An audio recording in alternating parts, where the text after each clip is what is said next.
লিঙ্গের সাথে একটা বাঁশের সম্পর্ক আছে। জানি না আপনারা এটা বিশ্বাস করবেন কিনা। আমি বলি যে আমাদের মুসলিম ধর্মে আদম আলাইহিস সালামকে যখন আল্লাহ তাআলা সৃষ্টি করেন তখন তার পেনিজের মধ্যে একটা হাড় ছিল এবং হাওয়া আলাইহিস সালামের সঙ্গে বিবাহ সাহিত্য আবদ্ধ হয়ে যায়।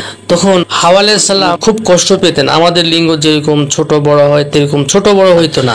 তখন আল্লাহ তাআলার কাছে ফরিয়াদ করেছিল হাওয়া আলাইহিস সালাম যে হে আল্লাহ, এই আদমের লিঙ্গটাকে, লিঙ্গের মধ্যে যে হাড় রয়েছে এই হাড়টা আপনি বের করে ফেলে দেন। তখন আল্লাহ তার দোয়া কবুল করেছিল এবং জিবরাইল আমিনের মাধ্যমে সেখানে অপারেশনের মাধ্যমে এবং সেই হাড়টাকে বেরকে যখন ফেলে দেওয়া হয় তখন হাড় আল্লাহর কাছে দোয়া করছে, আল্লাহ আমি জান্নাতে ছিলাম, অনেক ভালো ছিলাম, আমাকে কোথায় ফেলে দিবে? আল্লাহ তখন হাড়ের দোয়া কবুল করে এবং হাড়কে এই পৃথিবীর মধ্যে ফেলে দেয়। এই পৃথিবীতে এসে সে একটি বাঁশ বৃক্ষে রূপান্তরিত হয়। দেখবেন যে প্রত্যেকটা মানুষের লিঙ্গে দেখবেন একটু নিচের দিকে চিয়া দাগ আছে। যদি আজকের এই ভিডিওটি আপনি দেখতে পারেন, আই ক্যান চ্যালেঞ্জ আপনার মরা লিঙ্গ, দুর্বল লিঙ্গ, অকেজু লিঙ্গ বাঁশের মতো শক্ত হবে।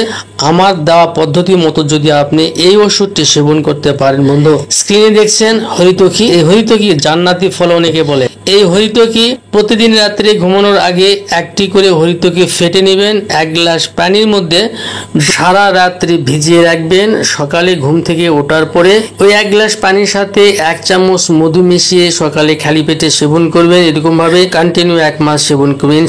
ইনশাল্লাহ নিয়মিত সেবনে আপনার দুর্বল অকেজু লিঙ্গ শক্ত হবে, বাঁশের মতো শক্ত হবে, ধাতু রোগ মেহ রোগ থাকবে না, আপনি সার্বিকভাবে সুস্থতা বোধ করবেন। আজকের ভিডিওটি এ পর্যন্তই। সবাই ভালো থাকবেন। আল্লাহ হাফেজ।